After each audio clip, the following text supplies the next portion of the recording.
नमस्कार दोस्तों, उषा की आवाज़ चैनल में आप सभी का स्वागत है। हमारी आज की कहानी है भगवान मदद करते हैं। एक छोटे से गांव में एक रिक्शा वाला रहता था। उसका नाम सुनील और उसकी पत्नी का नाम अनीता था। सुनील बहुत ही दयालु और मन का सच्चा इंसान था। उसकी भगवान में श्रद्धा भी अटूट थी। कैसी भी परिस्थिति हो, उसका भगवान पर से भरोसा नहीं डगमगाता था। वह रोज ऑटो रिक्शा चलाकर लोगों को उनके घर लेकर जाता था। छोटे बच्चों से लेकर बड़ों तक सभी से उसका बर्ताव अच्छा था। अच्छे स्वभाव की वजह से सैकड़ों लोग उसे पहचानने लगे थे। आधी रात भी अगर किसी को आवश्यक काम के लिए बाहर जाना पड़े तो वह नेक इंसान तैयार हो जाता था। रात के समय भी औरतें भरोसे के साथ इस रिक्शा चालक की रिक्शा में बिना डरे हुए जाती थी। वो एक दयालु मन का इंसान था। सभी गांव वाले उसे बहुत प्यार करते थे। उसे 3 लड़कियां थी, चांदनी, सलोनी और अंकिता। वह तीनों पढ़ाई कर रही थी। बड़ी लड़की की पढ़ाई पहले ही पूरी हो चुकी थी। सुनील ने अपनी बड़ी बेटी चांदनी को 12वीं तक पढ़ाई करवाई थी। बाकी की 2 लड़कियां पढ़ाई कर रही थी। उम्र होते ही उसने अपनी बड़ी बेटी की शादी करने का निश्चय किया। भगवान का दिया उसके पास जो भी था वो उसके लिए काफ़ी था। रिक्शा चालक ने अपनी बड़ी बेटी की शादी एक अच्छी जॉइंट फैमिली में तय की। उसके ससुराल वालों ने शादी की तारीख निश्चित की थी। रिक्शा चालक ने अपनी बेटी की शादी के लिए पैसे जमा करने के लिए रात दिन मेहनत की थी। उसने अपनी बेटी को गहने, कपड़े और शादी का सब सामान खरीद कर दिया। वह अपनी बेटी की शादी का दिन देखने के लिए आतुर था। एक दिन वह भगवान के मंदिर में पूजा करने गया। मंदिर में पूजा करते हुए वह बोलने लगा, हे भगवान, मेरी बेटी की शादी जल्द होने वाली है। मेरी बेटी की शादी का सामान खरीदते समय मुझे कभी भी कोई कमी नहीं हुई। आपकी दया से सब ठीक चल रहा है। सब सामान भी आ गया है, खाद्य पदार्थ भी पहुंच गए हैं। उसने इन सभी के लिए भगवान का उपकार माना और उन्हें धन्यवाद किया। शादी को 2-3 दिन बचे थे। वह अपनी बेटी के पास गया और बोला, मेरे पास तुम्हें देने के लिए ज़्यादा नहीं है, पर मैंने तुम्हारे लिए कुछ गहने लिए हैं। एक अच्छे परिवार में तुम्हारा हाथ सौंप रहा हूँ। लड़का अच्छा काम करता है, वहाँ तुम्हें किसी भी चीज़ की कमी नहीं होगी। लड़कियाँ दूसरों की अमानत होती हैं, उन्हें एक ना एक दिन ससुराल जाना ही पड़ता है। कभी निराश मत होना बेटा। आज मैं तुम्हें यह पाठ सिखा रहा हूँ। बड़े लोगों की आज्ञा का पालन करना, अपने सास ससुर को अपने माता पिता समान समझना। मैंने तुम्हें 12वीं तक पढ़ाया है और सिलाई भी सिखाई है। ससुराल वालों ने तुम्हें कोई भी काम करने को कहा तो वह काम तुरंत करना। हमारी प्रतिष्ठा का ध्यान रखना। लड़की अपने अच्छे गुणों से ससुराल वालों को अपना बनाती है। तुम्हारे सास और ससुर तुम्हें ताना मार रहे होंगे तो समझ लेना कि तुम्हारे खुद के माता पिता तुम्हें बोल रहे हैं। यह सब बातें वह रिक्शा चालक अपनी बेटी को समझा रहा था। समझाते वक्त उसकी आंखों में आंसू आ गए थे। घर में शादी का वातावरण था। घर में रिश्तेदारों की धूम थी। शादी को 3 दिन बाकी थे। रात में अचानक रिक्शा चालक के घर भीषण आग लग गई। रात को उसका पूरा घर आग की चपेट में आ गया। उसके घर में उसकी छोटी बेटी अंकिता पानी पीने के लिए उठी। उसने देखा कि घर में सिर्फ धुआं ही धुआं है और उसने अपने माता पिता को जगाया। जागते ही सब आग लगी ऐसा चिल्लाने लगे, कोई तो हमें बचाओ। बड़ी मुश्किल से रिक्शा चालक ने पीछे की बालकनी में जाकर खंभे के सहारे से बालकनी से बाहर जाने का प्रयास किया।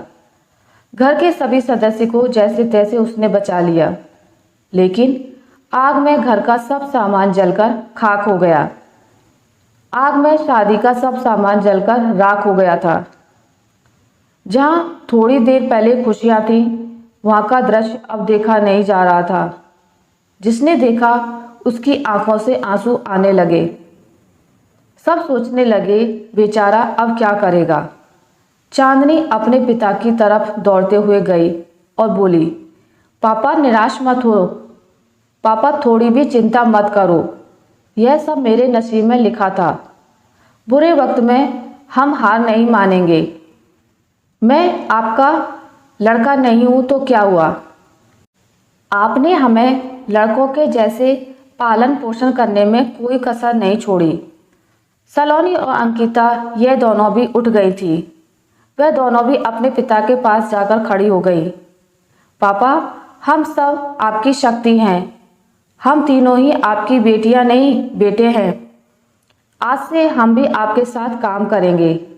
चांदनी बोली, अगर वो लड़का मुझे सच्चा प्यार करता होगा तो यह सब देखकर भी वह शादी के लिए तैयार होगा।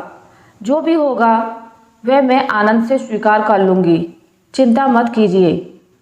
तीनों बेटियों ने मिलकर अपने पापा को समझाया। आजू बाजू के सब लोग इकट्ठा हुए, साथ में बोल रहे थे कि ससुराल वालों को क्या जवाब दोगे। जो आता वह शोक व्यक्त करके चला जाता था।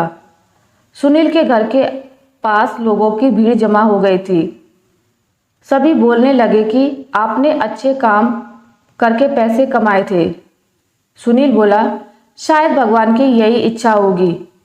तभी उसकी पत्नी अनीता आई और बोली कि आप बस भगवान का नाम स्मरण करते रहो। आपके भगवान ने आपको बदले में यह सब दिया है। अब इस घर में कभी भी भगवान का नाम नहीं लेना।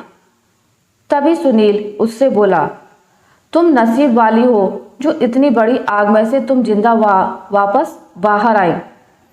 यह नियति का खेल है, भगवान को क्यों दोष देते हो। किसी आदमी ने प्रेस में यह खबर दे दी। दूसरे दिन समाचार पत्र में खबर आई कि ऑटो रिक्शा चालक सुनील के घर में आग में जलकर सब खाक हो गया। उसकी बेटी की शादी को कुछ ही दिन बचे थे। गरीब आदमी अपनी बेटी की शादी कैसे करेगा। जिसने भी यह खबर सुनी उसने मदद की।